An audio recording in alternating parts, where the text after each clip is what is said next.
Hello and welcome back to another episode of Let's Right About Now. I'm your host, Chris Jones.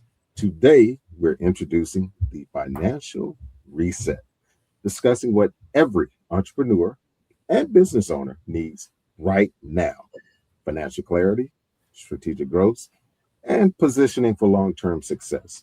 I'm joined by Sheila Edmondson and Bob Marshall, who will break it all down. Good morning, good people. Good morning. Evening. How's everybody? Doing Doing well well. today. As Trying to stay always, dry. well, yeah, that too. Exactly. I see. I check the forecast as we all do, right? And I see 2 or 3 days in a row of like continuous rain and precipitation, 60%, 80%. I was like, I think they have it off. I think they were pretty spot on with this one. It's been It raining for may like have the been last wrong. week. Yep, and it may have been wrong in the other direction, I absolutely yes, which is yes. rare. Which is rare. Which is rare.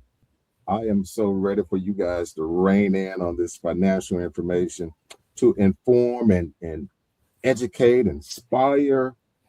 Talking finances, I always get excited when we're talking about finances, right? When we talk about the green, hence I had to make that backdrop green. Come on, it only makes sense, right? But in all seriousness, I want to thank you guys again up front for coming on here and sharing your expertise and anything else related to this subject that you guys are going to delve out. So I want to start it with this. Sheila, you're in essence the visionary behind it all, right? I'm eager to know, like, what's the story? What was the inspiration behind the financial reset?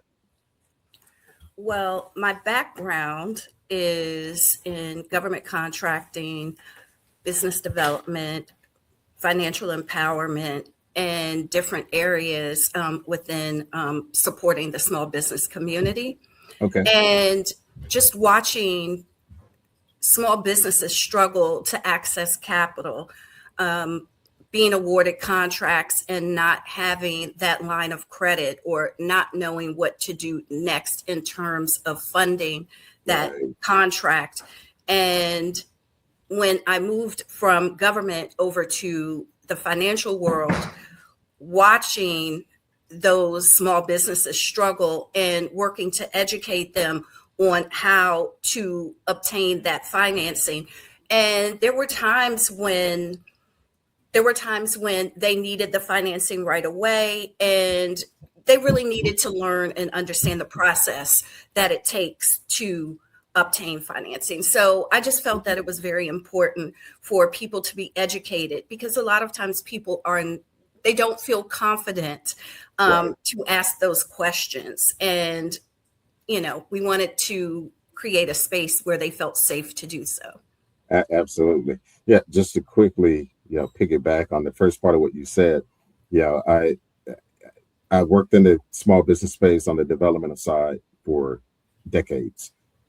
Specifically, initially as a contracting officer with the Air Force, and to your point about folks being awarded contracts, and now it's time to perform. Mhm. And the only way you can perform is you have to have the people to perform. This sounds so elementary, but you would be amazed. I know you guys won't be, and you're right in your history, your practice of things on the professional side. You won't be surprised at what I'm about to say. I used to run into so many people who were not performance ready. Yeah. Forget procurement ready. They were not performance ready. And the linchpin was typically the financial side of things. They Yeah. did not have the capital, working capital, whatever, to solidify or even initiate that part of the contract or performance, I should say. Yeah. Mhm. So thanks for doling that out like that. But as Sheila's strategic collaborator, what would you add to what Sheila just presented, and obviously given your in-depth background, what would you add to that? Yeah, I would say that strategic collaborator. That's a big term, my friend. I feel I'm elevated in my chair now. But I would say my one goal was to really help her because I loved her vision. Okay. At the end of the day, this is really about how do we provide practical strategies to get to outcomes. Mm-hmm. There are many panel discussions, all kinds of things around small business, access to capital, but a lot of it is talking heads. Mhm. You know, we are really trying to curate an event that when people leave, they have something tangible that they can use in their business for growth, for development, to put more money in their pocket, to to improve their margins, make more income, not just revenue. And I just latched on to this vision, and I think we can create something that will really help founders, entrepreneurs, business owners. My experience is 30 plus years in financial services. 80% of that has been with business owners. And I know that this is what we need as an entrepreneur myself. I want to attend because I feel like it is time for us to get rid of all of the staging and get down to the brass tacks. And this financial reset does that. Yes. Sheila, spoken like a true professional. You guys are. I knew you guys were going to bring the heat this morning. I knew it. That is. And thanks. I would say this too to both of you for breaking it down in a as I like saying a digestible way that a person like me, I've been around it, but I've been on the other side of it. Breaking it down, this terminology in a way that the common everyday entrepreneur and business owner should be Mhm. able to, like I said, digest it and make it actionable. I love the wordsmithing that financial heads typically use. And yes, Bob, I refer to you guys as financial heads. No pressure, Sheila. No pressure. So, okay, the challenges, both of you touched on a few things there in that response, but I, I want to go a little deeper with respect to that clarity and growth and positioning. Like, what are some of the uh, challenges that come to mind, if that makes sense, that and pitfalls that entrepreneurs and small business owners fall into from that financial perspective? I would say fundamentally, this is true for every founder, business owner. They work in their business, not on their business. That part. And the on the business is really critical because you actually have to come up 10,000 feet and say, am I doing the things that I really need to be doing to grow my business, to expand my business, to operate effectively and efficiently? Right. The second thing is, do I really understand how my business works? And what I mean by that is, when I earn revenue, where does it go? Mm. And am I getting the margins that I need to be successful? The third component of that is, do I have a kitchen cabinet or a board of advisors or some people who I can trust whom will tell me the truth, even though I don't need it, even though I don't want to hear it? And to me, those three things are critical, because if you do those three things, let's face it, as business owners, founders, entrepreneurs, we're going to have challenges. It is inherent in what we do, but you need to be able to pivot and pivot quickly. You need to be able to understand what the challenge is, dissect that challenge, come up with solutions to drive your business. And if you don't work on the business, if you don't understand how money flows through your business, Mm-hmm. or if you don't have some folks that you can go to when you're stuck, then you can't overcome, you can't work through, and you can't drive your business to where you want it to go. Right. Now, the latter, all of that resonated. It goes without saying. But what you just touched on with respect to those go-tos, who to go to Mhm. for a very specific area or problem set that you may have. I'll just frame it that way. That is so key. And what I've run into a lot, oftentimes, and you guys can kind of not say correct me, but if you have some experience that's aligned with what I'm about to say, what I've seen from my vantage point is sometimes the folks really don't know what the problem really is, right? And they haven't made a thorough assessment to trip that particular wire. Like this is what I need at this particular time. Oh, with respect to what Bob just said, and this is the person I need, or this is the company, etc. So how does, I don't want to belabor that point, but that's really like hitting me right now. How and when should a person kind of make that assessment? Sheila, does that question make sense? Many of the small businesses that I've spoken to, they don't understand the tools of the business, their profit and loss, their G&A. They don't understand that. So it's difficult for them to understand that they need to assess. And even when it comes to engaging with their bank, I just found that many business owners, they will walk into the branch. They don't understand that they have a business banker that they can work with that will help and work with their CPA or their in-house accountant. They need to understand the tools that they have at hand to assist them. Yeah. I think you're absolutely correct. And I would take it a step back and say, fundamentally, there are some people who need to be on your team, right? Is your accountant only doing your taxes, or are they helping you look forward? Because it's two different things. It's easy for me to look back and say, okay, this is how much money I made, but who's helping me plan for the next month, the next quarter, the next 6 months, the next 12 months? Is your attorney helping you make business decisions, or are they just reviewing contracts? Two different things. That's sort of the foundation of the team, right? Who's on your team and who's helping you move the business forward? The second thing is, I would say we all have friends who are business owners and entrepreneurs. The question is, how authentic, how candid, how trusting are you of those folks? And can you have those conversations? Because I would say everybody knows somebody who's in business. Right. We have friends that we hang out with, that we have dinner with, that we go to parties with, that we go on vacations with. Right. Do you talk business?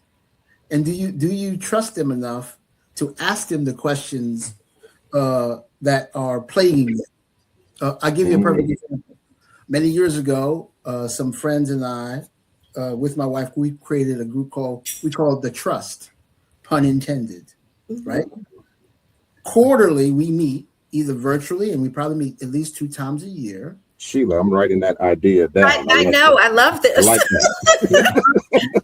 And we talk about our businesses, and we give updates, formal presentations, and the trust members ask probing questions, pick things apart, encourage us, lift us up.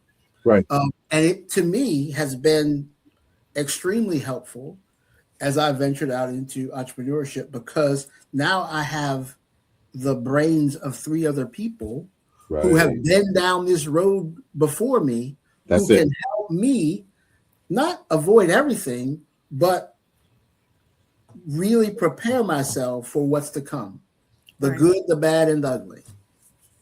Absolutely. And I pick up the phone. Yeah. Hey, this is going on. Da, da, da, da. And that's how this should work. Yeah. I like that. No, what you just said, Bob. Now, Sheila and I talk a lot about this, that authenticity and just keeping it real, right? What you just said, Bob, someone literally physically picking up the phone and like, hey, sharing, right? This is what's going on, or even if they frame it, I think this is going on. What do you think?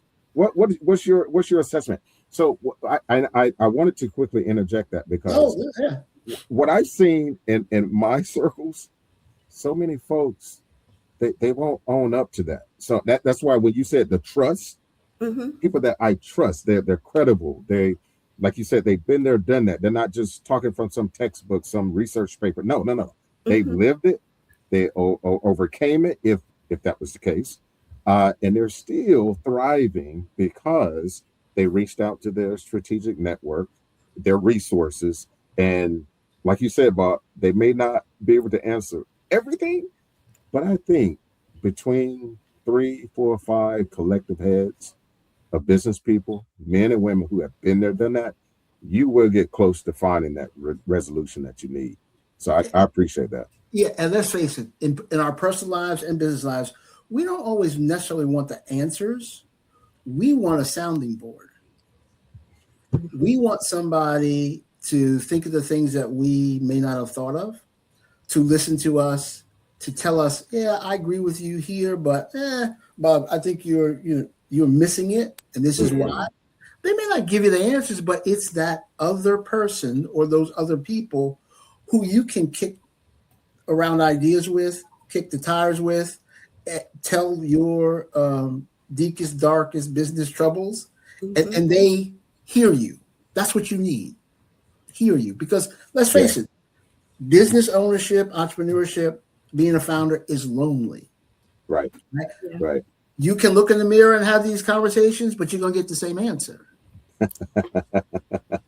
This is the alternative, and it's the positive, prudent alternative. Right, right. Wow, no, I like that. Sheila, before I move on, did you want to add anything to in any of that? No, I agree. I do belong to a round table. And Bob, I think I told you about that. And it has been very, very helpful and supportive. It's where we can put our egos down Uh-huh. and talk about the things that are troubling us.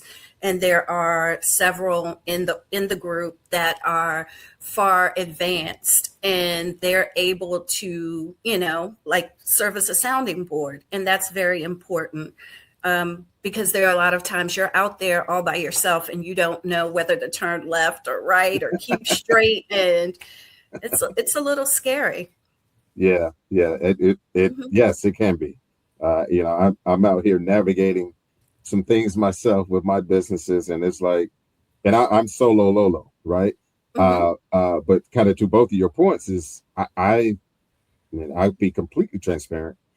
I am not one of those people who would sit on something and try to figure it out. Now I do my due diligence, of course, Mhm.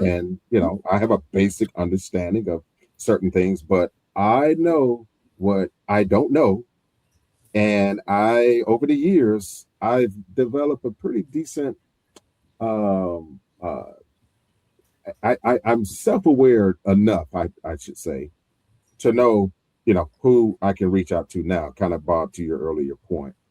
And I'm steadily, and Sheila knows, building out that network, strategic network, and Mhm. Yep. being able to tap into people who I may need at a particular time. So And that, I, yeah. go ahead, Sheila. No, I was going to say that, one of the key things that we keep hitting on is trust. Hmm. And that's one thing about the financial reset. It's a curated group. We are working to develop a group and attendees that are serious about their mission, serious about the direction in which they want to go.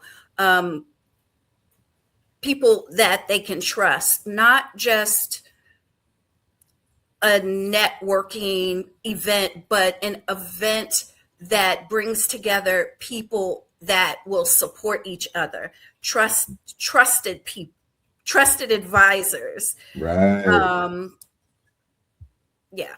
So that's very important to me, Yeah. having a group of people. a special curated group that can offer strategic advice, support, and are trustworthy.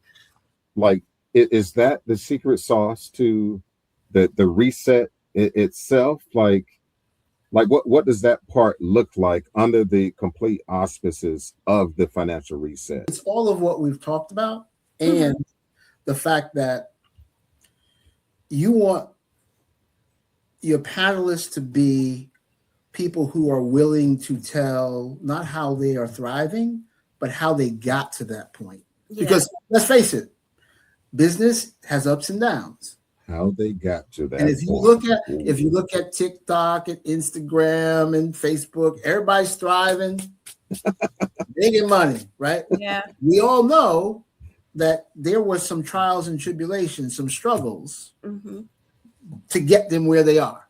We want people who are willing to talk about that. Why? Because that's going to help the folks in attendance really understand that this is not a sprint.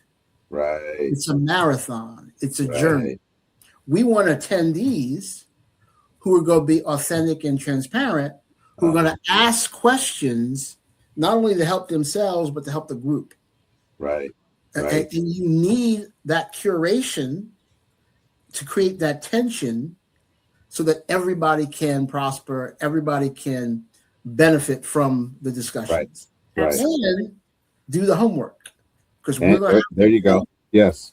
That we're going to require them to think differently, to act differently. Are they willing to do it? Right. You have to leave your ego at the door. That's the secret sauce. That's the secret sauce. Okay. And I'm envisioning all of this, right, coupled with some of the conversations Sheila and I have had, and knowing how. Okay, I'm a call Sheila outright. I mean it in a good way. Sheila is so methodical when it comes to that type of organization, facilitation, and that setup, and really aligning it in a way, a structured way that's really going to get those results or max results. And I've always envied that in you, Sheila, and with our conversations, our bi-weeklies or whatever. I hear it, I see it, and we're finally at the point to start seeing the fruit of those labors, right? Of all of that labor. So I'm so excited to see this thing come to fruition, and listening to Bob, your strategic collaborator, dole out all of these financial nuggets that are going to stain the brain and have people to really like have some self introspection and then what make them, and Bob just said, what make them want to do some more homework.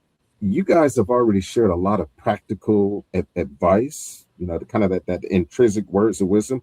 Is there any other practical advice either of you wanted to add to the discussion at this juncture? Just practical information that I found helpful is just always maintain your credit, your personal credit, because it does align with your business. And I don't think many people understand how closely it aligns when you first start your business. Right. Another would be, just character. When you think about lending or access to capital, what is it, the 5 C's or the 7 C's, which is like capital, credit, character, and character can stretch to your online life. So monitor that. Let's see, what else can I think of? Ask questions. Don't be too proud to seek advice from knowledgeable advisors. Work through the pain, because understanding your finances, it can be a little painful if you're not where you want to be. Like Bob said, it's not a sprint, it's a marathon. And just work on it little by little, working on your credit, reducing your debt to income ratio. It's very important. Those are a couple of things that I could think of right offhand. Oh, and if you're with a bank, ask, who's my business banker? Who is my business banker? Because often banks offer events, training, networking, different programs. You want to know who your business banker is because they can support your growth. They can support your network. And that's right. No, yeah. Thanks for that. Yeah, Bob, what say you, sir? I would piggyback on what Sheila said, and there's a particular point. That last comment I think is critical. Oftentimes we choose a bank because it's next to our business, or we do our personal banking there. Mm-hmm. We don't do a lot of due diligence. Mm. Your business is your baby, right? You want to put that baby in the hands of the right person. And so I would always say, take a step back and choose the right bank and banker for you. Someone who's going to care for you, someone who's going to tell you the truth, but someone who's also going to be that ambassador for your business within their organization.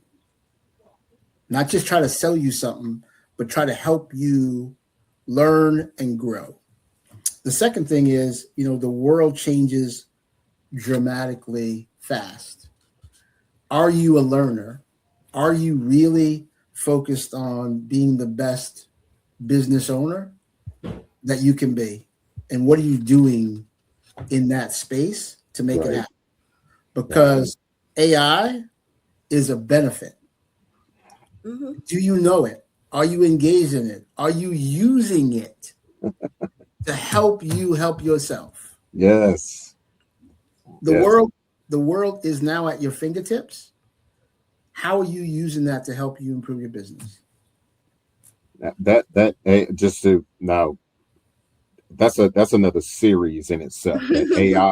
That AI aspect, and being your helpmate, your co-pilot, your just helping you to realize all of these efficiencies. You got to learn how to leverage it in a way that is going to help you, not replace all these people. It may end up replacing one or two people. Depending on what type of business. But you'll be able to hire people doing something different. That's the conversation that one of my buddies, or I should say, that's one of the critical inputs one of my buddies, who's an AI expert, has. They're going to replace us. Well, they may, but they're going to need something else, another task-oriented something, SME, who knows how to leverage this particular space that has now been created because of the greater utilization of AI.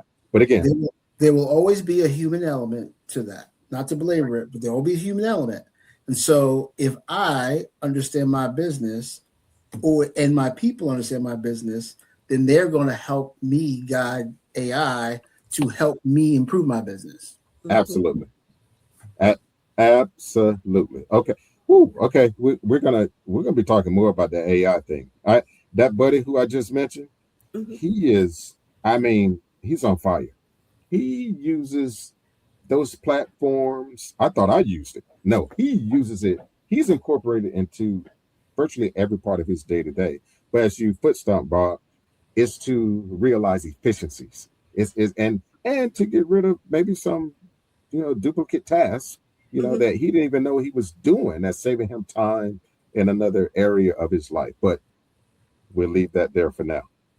But we'll be back with folks. We'll be back. Okay, where I want to go now, we're talking about this financial reset.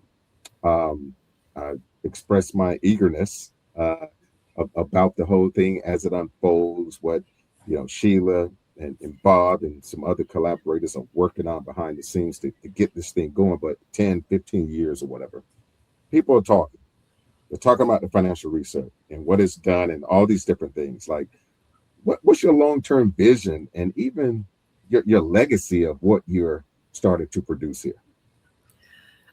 I would hope that people think about the financial reset or their participation in the financial reset and say that it helped them think about their business strategy differently, um, their growth, their how they scaled, Uh-huh. That it gave them confidence, it empowered them. It I empowered, really, yes. yes, that I it love gave that. them that feeling of empowerment that they're able to overcome whatever challenges that they were going through that made them feel that it was necessary to attend the financial reset. So that's what we look to do. We hope to empower, we hope to educate, we hope to build relationships, Hmm. strategic relationships within the group. So we want to As see as everyone grow. as Bob would say, those trusted relationships. Yes.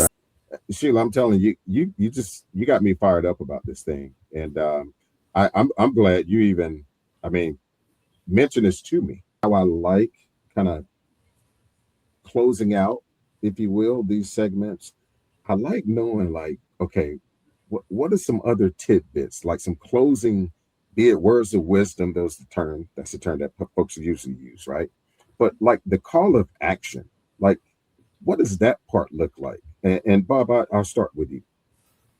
Yeah, I would say for me, this financial reset, in and of itself, has me fired up because it is a call to action. The intent is to have business owners do something, act, and have a really good understanding of what the things are that will be important for them to be successful in their endeavor. I always think about the term mastermind, and it's thrown around a lot these days. Mm-hmm. But to me, at the end of this, with Sheila's vision, I really want people to be able to develop their own masterminds that they can use on an everyday basis. That they have found some people within the attendees of the financial reset that they can collaborate with, lock arms with, and say, you know what, let's do this thing together. Yes, yes. Mm-hmm. That's what I want to see. And I think that's what's important for all of us as business owners to begin not just to survive, but thrive. Absolutely. Right. We got to have that thrive mindset. Right. Wholeheartedly agree. Wow. So, whew, okay, I'm trying to compose myself over here, Bob. Sheila, you're the visionary. We've said that several times. You've laid out several things that you are doing, have done, some things that you're steadily aligning. But what else would you like to say to close us out? I would like for certain challenges and questions to be answered during the financial reset. And that's what we expect. A lot of, well, all the business community is facing the economic uncertainty of, everything going on these days, rising costs, cash flow instability, lack of strategic positioning, and those are the questions that we would like to answer or help solve during this event. That's really what my goal is. It's Yeah. to help people navigate these uncertain times and navigate successfully, as again, as Bob said, not just to survive, but to thrive in these times and any time, knowing how to Anytime, pivot yes. and Yes. and make it work for them. A pivot can be, pun intended, a complete reset Mm-hmm. with respect to what you have going on now. And this isn't quite working. Something hasn't really materialized. You mentioned the right or left earlier, Sheila. Pivoting. So yeah, that word just punched me in the gut. Just yes, And Bob. pivot could be small, Mhm. right? It has no sort of length of time or size constraint. A small pivot could be just as successful, lucrative as a large pivot. Mhm. We just got to get used to using the word pivot and taking action. Uh, And and take action. understanding which pivot to take, you know. I love that. The action, the call to action. I always use this, from the Bible. Faith without works is dead, kind of thing, right? You can Mhm. have all the faith, but what are you doing actionable in an actionable way? Mhm. Maybe a more practical way. Some folks, kind of to your point, Bob, they want to bite off the whole. No, no, no, no. Just just a little bite size for now. For now. And like you said, Bob, the smallest bite can have the biggest impact and lasting impact as well. So to bring all of that together after you guys, explaining what the reset is about, the people that it'll help, the impact that it will have from your legacy perspective, and all of the people that you guys and other people that are collaborating with you, Sheila, who are Mhm. going to help, um, the type of assistance you are going to bring and give people along the way. So I thank you guys for coming on here and imparting this information. Thank you, Sheila, for even Thank you. introducing it in the first place. I'm glad we finally synced our schedules. A lot is going on, especially in this day and age. But having folks like you, it gives me that warm feeling, warm sensation, knowing that there are people out there like you guys who understand the nuts and bolts and the nuances of the financial landscape that are really going to help people move that needle in a sustainable way. Mhm. So I thank you guys. Thank Yes. you. Thank you. You're Yes, welcome. we're really happy to be here, and I'm really grateful for Bob's strategic collaboration because, yeah, Yeah. mastermind. Hey, no pressure, Bob. No pressure. Hey, look, I'm just happy that she's allowing me to go along for the ride with her because I Good. think what she's put together is phenomenal. Yeah. And her Rolodex of friends is phenomenal. And so I know that this is going to be something not only to build legacy, but to help people do what they do. Absolutely. Yeah. And that's I love that's that. that's the key part. Yeah. I love it. And well, I thank you guys again, and to the audience, thanks for tuning in. As always, like the video, leave a comment, and share as well. And don't forget to subscribe to the channel. The Life Writing Podcast is another way we creatively inform and inspire, helping people write the lives they desire. Until the next time, take care.